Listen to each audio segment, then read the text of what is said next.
And joining me now is Fire Chief Paul Buckley. Thank you for being here today. We're talking about fire safety and prevention. What are some of the basics that families should take from you in terms of preparing their home for a fire event? Oh, sure, and thanks for having me, by the way. My favorite topic is fire prevention. I know it's an old cliche, an ounce of prevention is worth a pound of cure, but it really is when it comes to public safety and fire safety. So I think probably the most important thing that every home has to have and should have is good working smoke detectors, the proper type and the proper location, as well as carbon monoxide alarms. It's all required by law now.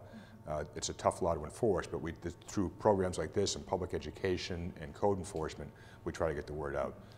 That's the number one thing. I mean, smoke detectors definitely do save lives. Right. And we're going to be going to a home, so we can walk through the home. Exactly. So that's kind of a new and exciting thing for our viewers to actually go and have you there to point out what's right, what's wrong, what they should have. Yeah, it's none of it is difficult. We're always here if people have questions, what they need, where it should be in their home. We'll send an inspector out to look at it. There's no fee for something like that. We do it on a regular basis, and because we want to make sure that the homes are safe and well equipped and that people are prepared. And there's other things you should have in your home, maybe a small fire extinguisher, but again, the proper type. We call them ABC because they'll put out any type of fire. We don't want people relying on their fire extinguishers to put out fires. We want them to call us. Right. But there are oftentimes you may have a small fire in a trash can or on your stove that a fire extinguisher would work great.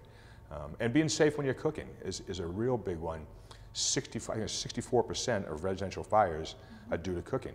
And it's real easy to you're in the middle of cooking something and you get a phone call or something happens and you go downstairs and you just briefly forget, but not paying attention to what you're doing. Right, even something basic where if you have a gas stove and maybe you have a looser shirt and you're reaching for something above the stove. I've done it myself. Me too. Absolutely. Or you have a pot holder or a kitchen towel or something that's just a little bit too close.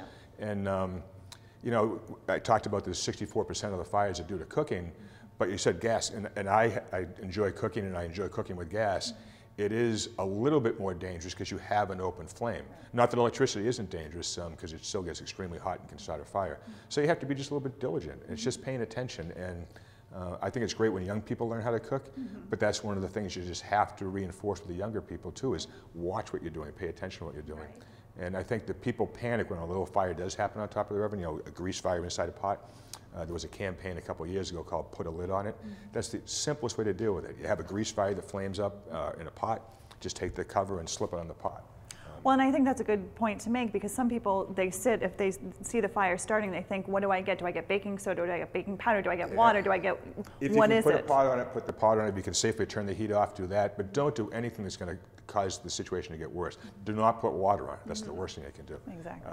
But yeah, baking soda does work fine, but you don't want to go rummaging around your pantry or your refrigerator looking for baking soda. So putting a lid on it works well. A fire extinguisher will work, but it's a little messy.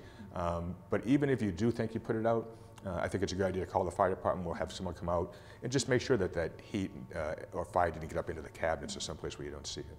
Also in winter months, sometimes people use space heaters. Space heaters are okay. One of my pet peeves, I don't like them. I don't like them being used. But if they're used properly and safely, it's okay. And I'll show you one in a little bit. Buy the type that's been authorized by a research company that they're found to be safe. And space heaters need space.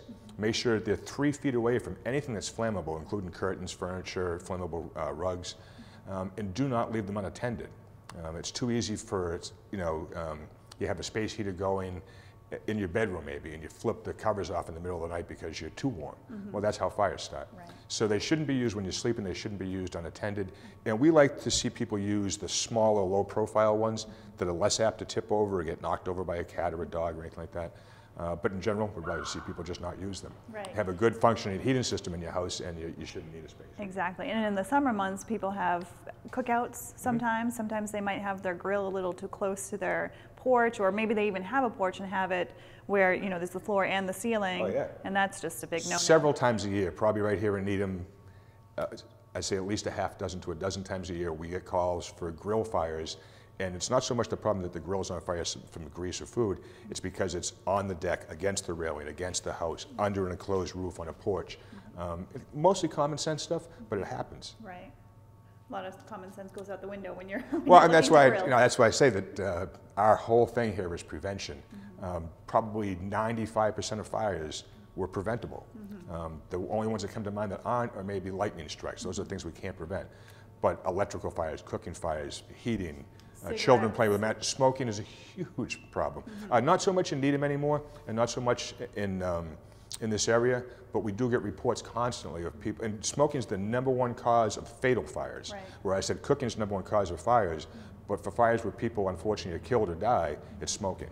Why is that? Well, I think it's too often it's times that it's people that are non-ambulatory, they're smoking and 3 feet away is their oxygen tank because they have breathing problems.